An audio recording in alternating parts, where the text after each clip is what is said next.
So, welcome back to my channel. Federico's here, as always. Today we're gonna take a look to this magnificent song that is Someday After a While from the album From the Cradle by the great Eric Clapton. So, before to continue, I suggest you to subscribe to the channel, as always. And, as always, I remember you that my English is very, very, very dangerous. So, the song is in the key of D. It's a Freddie King song that Eric Clapton recorded in the From the Cradle album, and it's one of my favorite albums. The song is a 8-bar blues song, if you count in 12/8, obviously. So let's go with the chord. The chords are D, D9 if you want, G7, G sharp diminished, again D,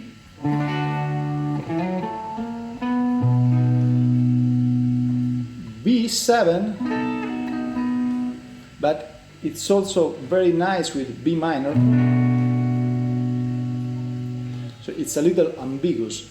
The official score of from the Cradle album indicates the B7, but the backing track that I used, I hear a B minor, but that's not so big difference. So D, B7, B minor, E7, A7, turn around, D, G, D, A. So I play the entire song and it goes like this.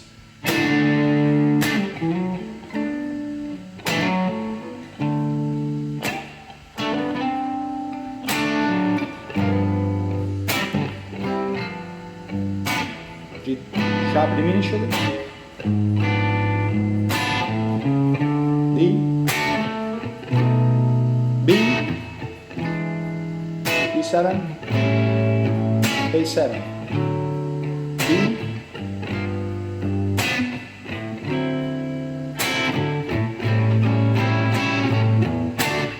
and the loop starts again. So why these chords work so well? The song, the key of the song is D. So we start with a D. Then, second bar, he goes to D7, D9, which is the dominant that goes to the G. This is a G sharp diminished chord,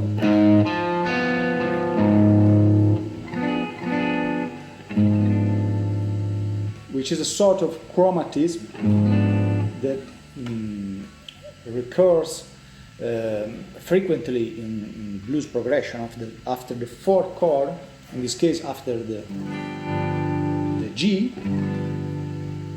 you have to go up one semitone, one fret with a diminished chord. Then he goes to D again. The B7, if you play B7, is the secondary dominant that goes to the E. Also the E is a secondary dominant that goes to A, which is the primary dominant of the key center, the D.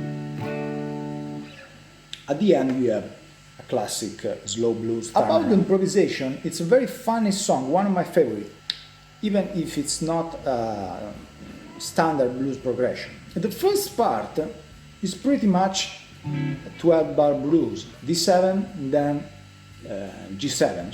So you can play all the licks in the D minor pentatonics that you know.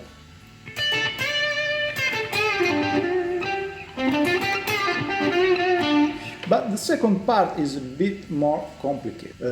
For reason that I don't want to explain in this video because it will become too long.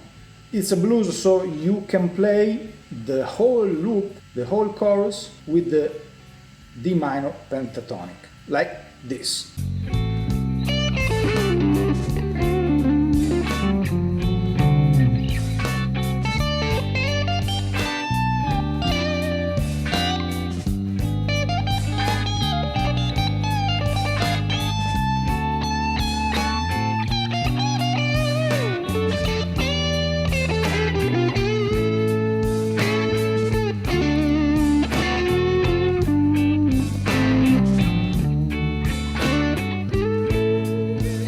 But if you want to go a little bit more deep, I suggest you to play, for instance,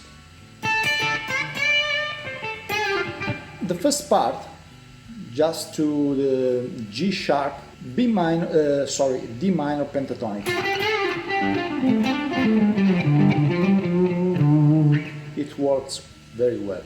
But when you have D, B, E, and A, the D major pentatonics, I think it's work best for the song. It's like the song is a blues in the first part and the sort of R&B soul blues in the second. So if you want to play a little bit more modern, you can switch between the two pentatonics.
First pentatonic,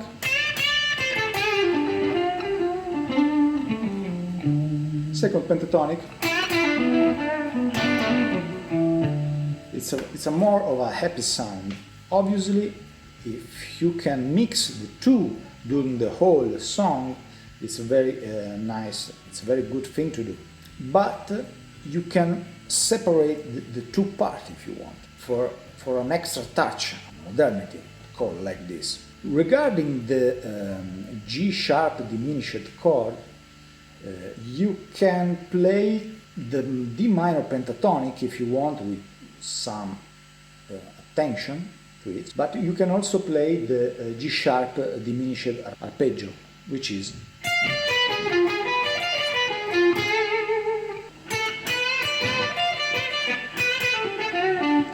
a very clever solution is the minor pentatonic with the 6, which is this scale. You can find the lesson on the channel, but it's in Italian, I think. So you have to activate the subtitles if you're from another country. This is a nice pentatonic, because instead of the 7, in this case the C natural, you have the major 6th.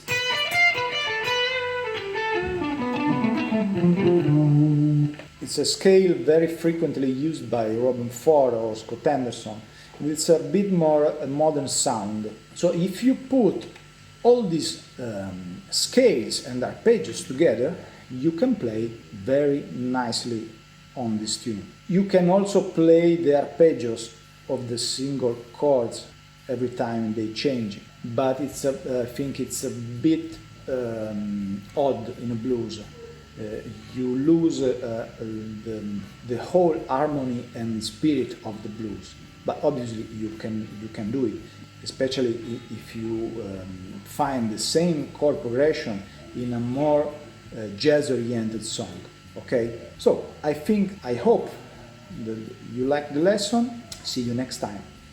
Ciao.